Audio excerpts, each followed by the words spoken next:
जारी कर दी गई है। 20 अप्रैल से कुछ जगहों और सेक्टर में छूट दी गई है, जबकि कई जगहों पर पहले की तरह सख्ती जारी रहेगी। तो ये इंपॉर्टेंट बात है कि ये जो छूटी उद्योगों को और स्पेशल इकोनॉमिक जोन में कामकाज शुरू करने को लेकर जो गाइडलाइन जारी की गई है वो 20 अप्रैल से लागू होंगी। ये साफ किया गया है, जैसा कि प्रधानमंत्री नरेंद्र मोदी ने कल जिक्र किया था कि 20 अप्रैल तक हमें और ज्यादा सख्ती बरतनी होगी, यानी एक हफ्ते जो लॉकडाउन के रहेंगे वो और ज्यादा सख्ती भरे होंगे और उसके बाद तमाम जिलों की विवेचना की जाएगी, अंदाजा लगाया जाएगा कि कहां पर किस तरह के हालात हैं और उसके बाद फैसला लिया जाएगा। आवश्यक सेवाओं के लिए आने जाने की इजाजत होगी, जैसा कि पहले भी था। इमरजेंसी सर्विसेज हो, एम्बुलेंस हो, ये सब चलती रहेगी। इसके अलावा कुछ उद्योगों में सड़क निर्माण का काम जो है वो शुरू कर दिया जाएगा, जो कि अभी तक पूरी तरह से ठप था, रुका हुआ था। यानी संकेत ये कि डेवलपमेंट वर्क्स जो हैं वो अब आगे बढ़ेंगे, विकास के काम जो हैं वो आगे बढ़ेंगे। कोयला खदानों में भी काम शुरू कर दिया जाएगा। खेती किसानी से जुड़े काम शुरू होंगे, ये कहा गया है। इसके अलावा बीज कीटनाशकों की सप्लाई ये शुरू होगी। इसके अलावा कोल्ड स्टोरेज और वेयर हाउस की सर्विस शुरू की जाएगी। ये तमाम जो चीजें हैं इनमें छूट दी गई है। इसके अलावा आईटी उद्योग जो है उसमें काम शुरू होगा और फूड प्रोसेसिंग सेक्टर जो है उसमें भी कामकाज शुरू करने की इजाजत दी गई है। आवश्यक सेवाओं के लिए आने जाने की इजाजत होगी, यह भी कहा गया है। इसके अलावा जैसा कि हमने आपको बताया, फूड प्रोसेसिंग से जुड़ी कंपनियों में काम शुरू होगा। हॉटस्पॉट वाले इलाकों में किसी तरह की छूट नहीं दी जाएगी, ये क्लियर कर दिया गया है। कोरोना के खिलाफ देश में बुधवार से लॉकडाउन का फेज 2 शुरू गया है। ये 3 मई तक चलेगा। इस बीच केंद्र सरकार ने लॉकडाउन की नई गाइडलाइन जारी कर दी। इसमें स्पष्ट किया गया है कि सार्वजनिक स्थानों और काम करने की जगह पर मास्क पहनना अनिवार्य होगा। पब्लिक प्लेस पर थूकने पर सजा और जुर्माना देना होगा। सभी तरह की घरेलू और विदेशी उड़ानें सुरक्षा कारणों से होने वाली आवाजाही और कार्गो छोड़कर बंद रहेंगी। यात्री ट्रेनों की सभी तरह की आवाजाही सुरक्षा कारणों को छोड़कर बंद रहेगी। पब्लिक ट्रांसपोर्ट में इस्तेमाल होने वाली बसें नहीं चलेंगी। मेट्रो रेल सेवाएं बंद रहेंगी। मेडिकल बसों को छोड़कर बाकी सभी लोगों का एक दूसरे से जिलों और एक से दूसरे राज्यों में मूवमेंट नहीं होगा। सभी तरह के एजुकेशन, ट्रेनिंग और कोचिंग इंस्टीट्यूट्स बंद रहेंगे। जिन्हें इजाजत मिली हुई है उसे छोड़कर सभी तरह की कमर्शियल और इंडस्ट्रियल गतिविधियां बंद रहेंगी। जिन्हें इजाजत मिली हुई है उसे छोड़कर हॉस्पिटैलिटी सेवाएं भी नहीं चलेंगी। Auto rickshaw, cycle rickshaw, taxi और कैब सेवाएं बंद रहेंगी। सभी cinema hall, shopping mall, shopping complex, gym, sports complex, swimming pool, entertainment park, theatre, bar, auditorium, assembly hall और इनके जैसी जगहें भी नहीं खुलेंगी।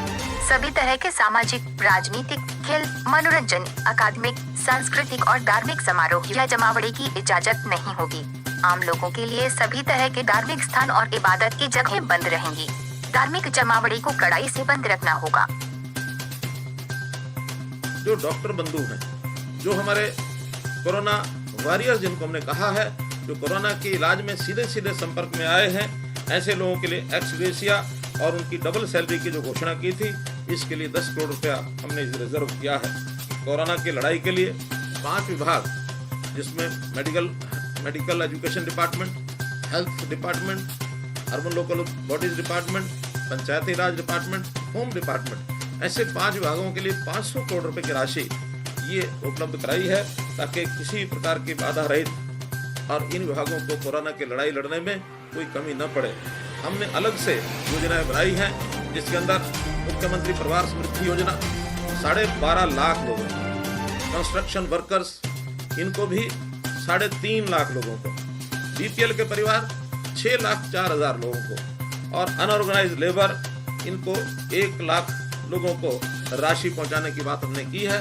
ऐसे लगभग 23 लाख लोगों को राशि पहुंचने का काम बहुत जल्दी पूरा हो जाएगा।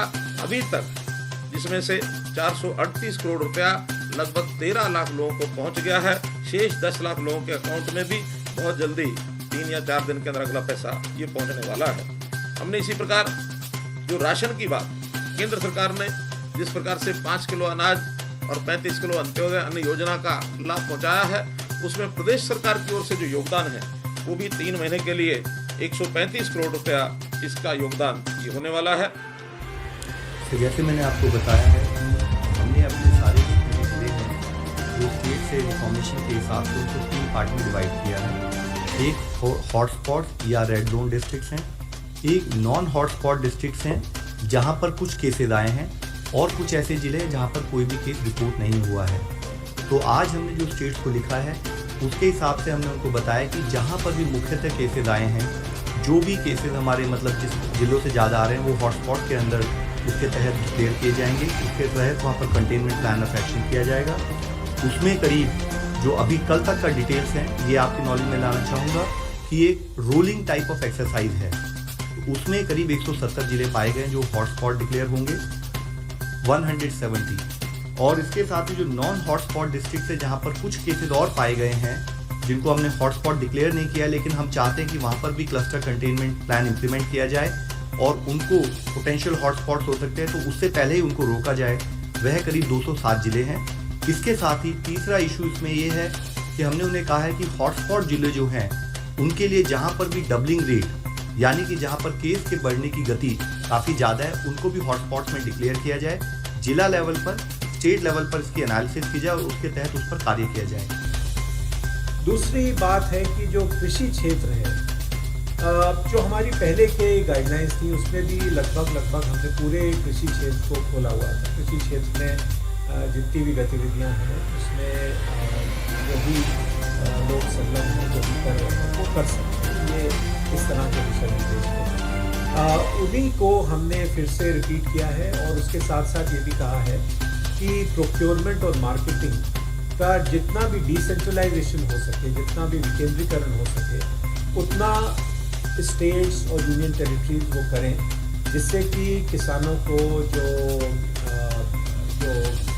खेती करते हैं उन सभी लोगों को अपने विपणन में या खरीद में किसी प्रकार की कोई समस्या नहीं। इसके अलावा पशुपालन, मछली पालन, बागवानी के पूरे इकोसिस्टम में भी लोगों को काम करने की अब अनुमति मिलेगी। और विशेषता मैं कहना चाहूँगा कि एनिमल हस्बेंड्री या पशुपालन में जो जितनी भी गतिविधियाँ हैं, जो सप्लाई चेन्स हैं, उसमें अब काम किया जा सकता है। तो माननीय प्रधानमंत्री जी के इन दिशा निर्देशों के अनुरूप गृह मंत्रालय ने कल एक आदेश पारित किया और उस आदेश के तहत जो लॉकडाउन है उसको 3 मई तक उसको बढ़ाया गया। आज गृह मंत्रालय ने एक और आदेश पारित किया जहां ये कहा गया है कि जो ऐसे क्षेत्र हैं जिनमें जो हॉटस्पॉट या कंटेनमेंट जोन्स नहीं हैं, जो संवेदनशील नहीं है, वहाँ कुछ जो जरूरी गतिविधियाँ हैं उनमें कुछ राहतें दी गई हैं। लेकिन साथ साथ ये भी कहा गया है कि ये राहतें उन्हीं क्षेत्रों में हैं जो हॉटस्पॉट्स नहीं हैं और इनकी 2 अलग शर्तें हैं। पहली शर्त ये कि जो भी लॉकडाउन के दिशा निर्देश हैं वो उनकी कड़ी अनुपालना होनी होगी इन क्षेत्रों में, और जो भी गतिविधियां हैं जिनमें राहतें दी जा रही हैं उनको क्रियान्वित करने से पहले सोशल डिस्टेंसिंग की दृष्टि से कुछ प्रारंभिक कार्यों को लागू वहाँ पे करना आवश्यक है।